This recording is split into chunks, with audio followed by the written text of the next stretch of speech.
귀에까지 들렸습니다. その噂がエペソにいる使徒パウロの耳にまで伝わりました。 여러분, 아버지의 아내라고 하면 자기의 어머니가 되는 것입니다. 皆さんは自分の、父の妻というと自分の母親ということです。 물론 자기 친어머니와 동거하고 있었다는 말은 아닌 것 같습니다. もちろん自分の本当に実の、母親と同居していたというわけではなかったようです。 자기 친어머니가 죽은 후에 새로 들어온 후처, 즉 계모와 동거하고 있었던 것으로 생각할 수 있습니다. 自分の実の母親が死んだ後にまた新たに入ってきた、後の、妻になった人と同居していたようです。 이런 반인륜적인 근친 상간은 예수님을 믿지 않는 이방 사람들에게도 없는 일이었습니다. このような、非倫理的な、状況はイエス様を信じていない異邦人にもなかったことでした。 그런데 하물며 교회를 나오고 있는 어떤 형제가 저지르고 있었다는 것입니다. しかし、それが教会にいる、ある兄弟がそのようなことを行っていたようでした。 차마 입에 담기도 부끄러운 일입니다. 口に出すことすらも恥ずかしいことです。 아마 그 사람의 아버지가 이미 세상을 떠나서 없기 때문에 가능했던 것으로 보입니다.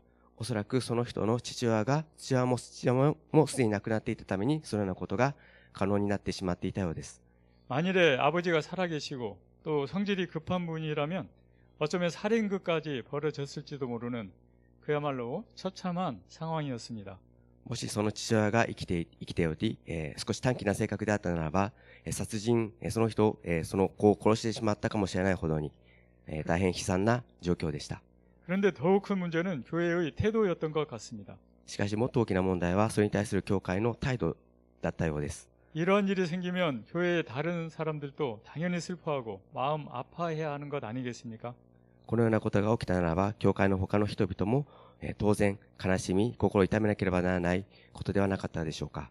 뿐만 아니라 그런 짓 한 사람을 꾸짖고 만일 꾸짖어도 말을 듣지 않으면 교회 밖으로 내쫓아야 되지 않겠습니까?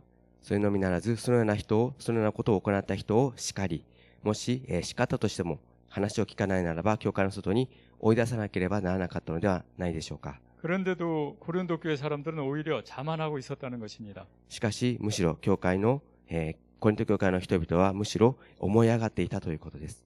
2절에 그런데도 여러분이 자만합니까? 2節に、それなのにあなた方は思い上がっています。 또 6절에서는 여러분이 자랑하는 것은 옳지 않습니다. 라고 말하고 있습니다. そしてまた6節では、あなた方は誇っているのは良くないことですと言っています。 이게 무슨 뜻일까요? これはどのような意味でしょうか。 음행과 자만이 무슨 관계가 있다는 말입니까? みだらな行いと思い上がっていることがどのような関係があるでしょうか。 당시 고린도 교회는 각종 은사들이 나타나는 화려한 교회였고 또 교회가 감당하는 사역도 대단했던 것 같습니다. 当時のコリント教会は様々な賜物が現れている、ある程度華々しい教会であり、また教会が果たしていた役割も大変大きかったようでした。 그래서 교회는 교만에 빠져 있었고 여러 가지 자랑을 하면서 교회 내의 음행 문제에 대해서는 침묵하고 있었던 것 같습니다. そのため教会は傲慢に陥っており、様々なことを誇ってしまっており、教会の中にあるみだらな問題については沈黙していたようです。 그래서 바울 사도는 이런 사람을 어떻게 처리해야 할지 13절에서 이렇게 결론을 분명하게 맺어주고 있습니다. そのため使徒パウロはこのような人に対して人々をどのように処理しなければならないのか、13節で結論的にこのように言っています。 그 악한 사람을 여러분 가운데서 내쫓으십시오. あなた方の中からその悪いものを取り去りなさい。 성령의 감동으로 이 편지를 쓰고 있는 바울 사도는 13절에서 아주 명료하게 결론을 내려준 것입니다. 聖霊に示されながらこの手紙を書いている使徒パウロは13節で大変はっきりと結論を下しています。 그 악한 사람을 여러분 가운데서 내쫓으십시오. あなた方の中からその悪いものを除き去りなさい。 출교 조치하라는 것입니다. 追い出す、教会から追い出すという措置をしなさいということです。 3절에 보면 바울 사도는 그 사람을 이미 영적으로 심판했다라고 선언하고 있습니다. 3節を見ますと、使徒パウロはその人はすでに霊的に裁かれていると宣言しています。 내가 비록 몸으로는 떠나 있으나 영으로는 여러분과 함께 있어 내가 마치 여러분과 함께 있는 것 같이 그런 짓을 행한 사람을 이미 심판했습니다. 私は体を離れていても、霊においてはそこにいて、実際にそこにいるもののように、そのような行いをした者をすでに裁きました。5절에 보면 심지어 그런 사람을 사탄에게 넘겨주라고 한국어 성경에는 기록이 되어 있습니다. 5節を見ますと、むしろ、そのような人をサタンに引き渡したのですというふうに書かれています。 일본어 성경에는 그런 사람을 이미 사탄에게 넘겨주었다고 기록이 되어 있습니다. 韓国語の聖書では、その人をサタンに引き渡せとあり、日本語ではサタンに引き渡したのですと書いてあります。 한국어 성경에는 넘겨주라라는 명령형으로 또 일본어 성경에는 넘겨주었다라는 과거형으로 되어 있습니다. 韓国語の聖書では、引き渡せというふうに命令形で、日本語の聖書では、引き渡したというふうに過去形で書かれています。 이렇게 두 가지로 기록된 이유는 헬라어 원문이 복잡해서 명령형으로도 번역 가능하고 또 과거형으로도 번역 가능하기 때문이라고 합니다. このように2種類に、訳されているのは、原文のギリシャ語の原文が複雑であり、命令形でも翻訳することができ、また過去形としても翻訳することができるためであると思われます。 이 구절은 성경에서 난해의 구절 중 하나입니다. この部分は聖書の中でも難解な部分の一つです。 번역하기도 어려운 문장이지만 또한 사탄에게 넘겨준다는 뜻의 해석도 쉽지 않기 때문입니다. 翻訳することも難しいですが、またサタンに引き渡すという意味の解釈も簡単ではありません。 이러한 점을 염두에 두고 4절과 5절을 보겠습니다. このような点を念頭に置き、4節と5節を見てまいります。 여러분이 우리 주 예수의 이름으로 모일 때 내 영이 우리 주 예수의 능력과 더불어 여러분과 함께 있으니 그런 사람을 사탄에게 넘겨주십시오. 이는 그 육신은 멸망하더라도 그 영은 주의 날에 구원을 얻게 하기 위함입니다. すなわちあなた方と私の霊が私たちの主イエスの名によって、しかも私たちの主イエスの道からとともに集まり、そのようなものをその肉が滅ぼされるようにサタンに引き渡したのです。それによって彼の霊が主の日に救われるためです。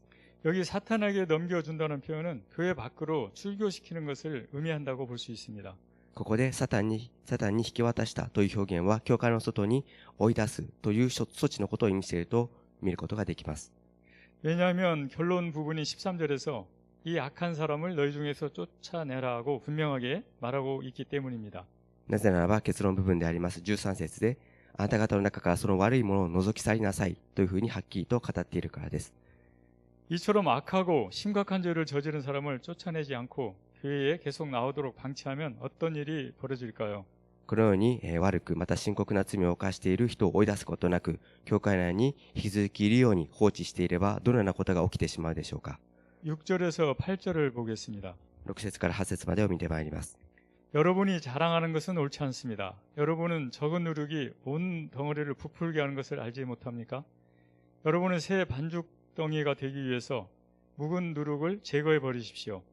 우리의 유월절 양이신 그리스도께서 희생되심으로 우리가 누룩 없는 반죽이 됐기 때문입니다. 그러므로 묵은 누룩, 곧 악하고 해로운 누룩이 든 빵으로 절기를 지키지 말고 오직 순결함과 진실함, 곧 누룩 없는 빵으로 지킵시다. あなた方が誇っているのは良くないことです。わずかなパン種がこねた粉、全体を膨らませることをあなた方は知らないのですか。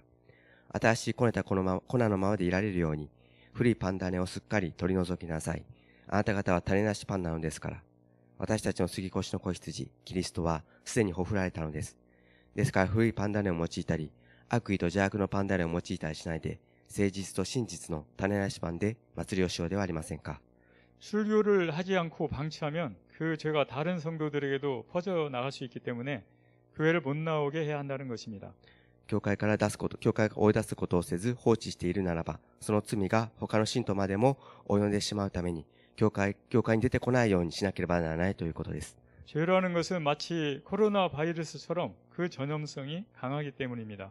罪というものはまるでコロナウイルスのようにその感染性が非常に強いためです。 그 죄를 도려내지 않으면 교회 전체로 퍼져나갈 위험성이 아주 높다는 것입니다. その罪を明らかにしないならば、教会全体に広がってしまう危険性が大変高いです。 고린도 교회 성도들은 예수님의 십자가 대속 때문에 죄를 용서받고 깨끗해진 사람들입니다.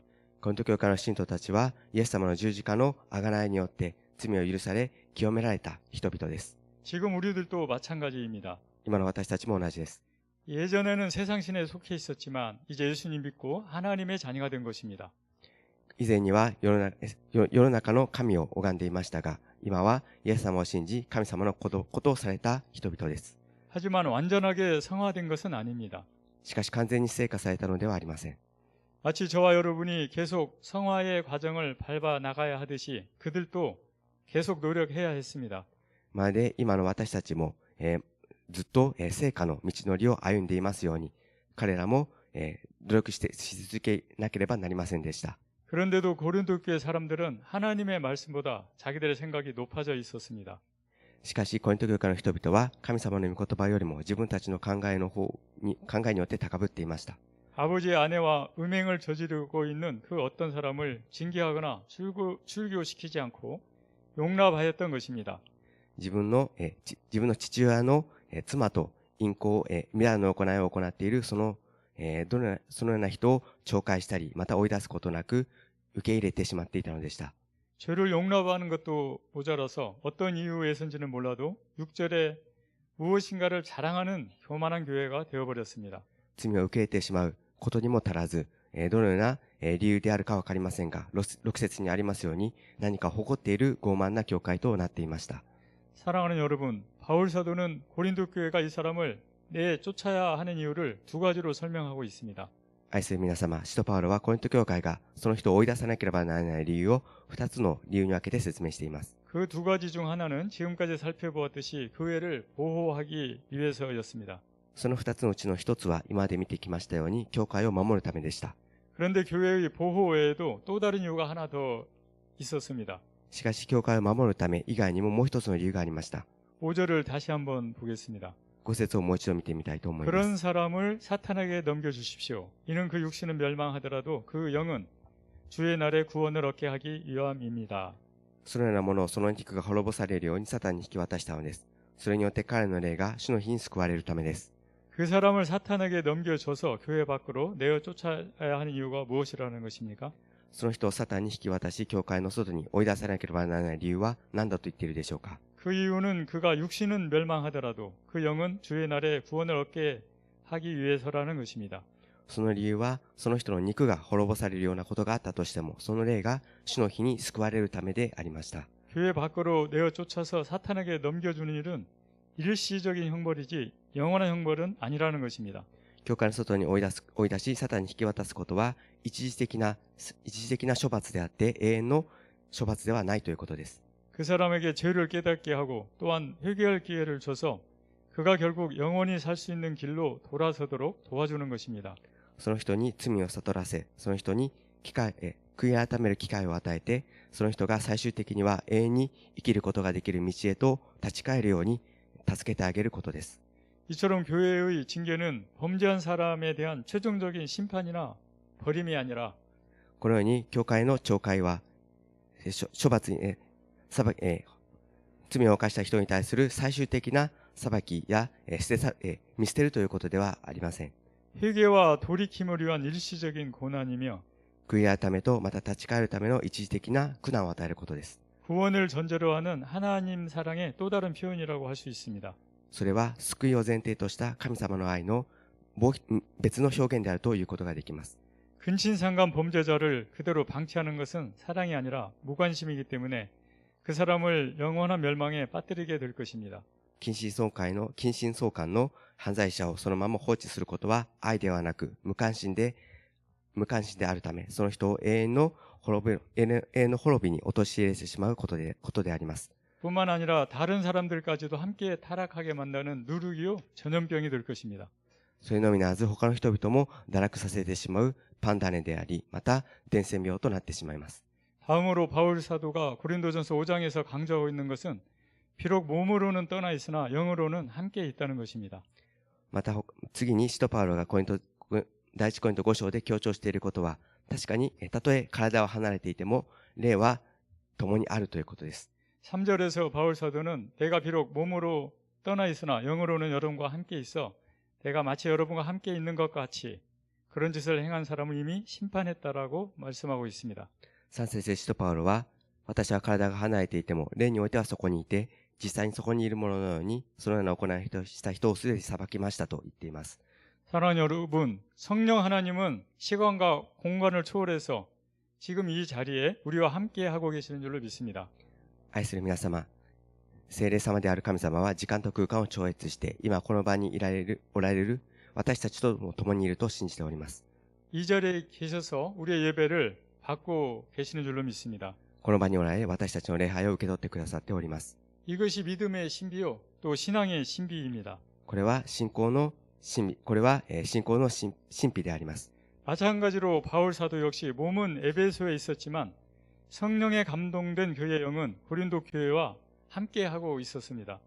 同じように使徒パウロもまた、たとえ体はエペソにありましたが、聖霊様に示された彼の霊はコリント教会の人々と共にいました。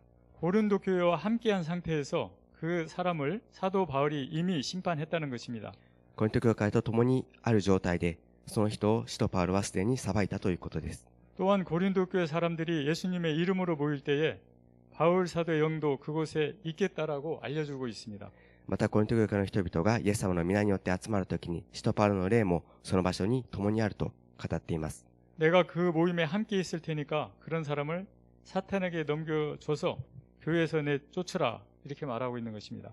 私はその集まりと、その教会と共にいるから、そのような人をサタンに引き渡し、教会から追い出しなさいと言っています。 이제 마지막으로 바울 사도는 교회와 세상의 관계를 말하고 있습니다.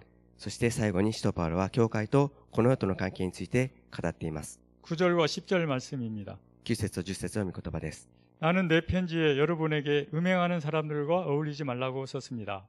이 말은 이 세상에 음행하는 사람들이나 탐욕을 부리는 사람들, 약탈하는 사람들이나 우상 숭배하는 사람들과 전혀 어울리지 말라는 뜻이 아닙니다. 만일 그렇게 하려면 여러분이 이 세상 밖으로 나가야 할 것입니다. 私は前の手紙で、みだらな行いをする者たちと付き合わないようにと書きました。それはこの世のみだらなもの、貪欲なもの、奪い取るもの、偶像を拝む者と一切付き合わないようにという意味ではありません。そうだとしたらこの世から出ていかなければならないでしょう。 9절과 10절 말씀을 한마디로 요약한다면 교회 밖을 향해서는 선교를 하라는 것입니다. 9節10節の御言葉は一言で要約するならば、教会の外に向けては宣教をしなさいということです。 교회 밖 세상 사람들이 죄를 짓고 산다고 해서 크리스찬들이 그들과 어울리지 않고 분리되는 삶을 살아야 할까요? 教会の外の世の人々が罪を犯しながら生きているからといって、クリスチャンたちは彼らと付き合うことなく分離して生活をしなければならないのでしょうか。 만일 그렇게 하려면 저와 여러분은 이 세상 밖으로 나가야 할 것이라고 바울 사도는 강조하고 있습니다. もしそのようにするならば、私たちはこの世から出ていかなければならないと使徒パウロは言っています。 만일 우리가 그들을 피하고 만나지 않으면 어떻게 그들이 구원을 받을 수 있으며 또 어떻게 하나님의 나라가 확장될 수 있겠습니까?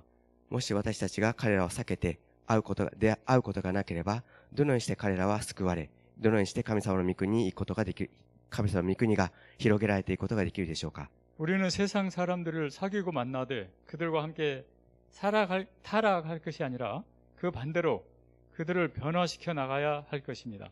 私たちは世の人々と付き合い、また会いながら彼と共に堕落していくのではなく、その反対に彼らを変化させていかなければならないのです。 소금과 빛으로 그들에게 나가야 하는 것입니다. 地の塩の光として彼らのところに出ていかなければなりません。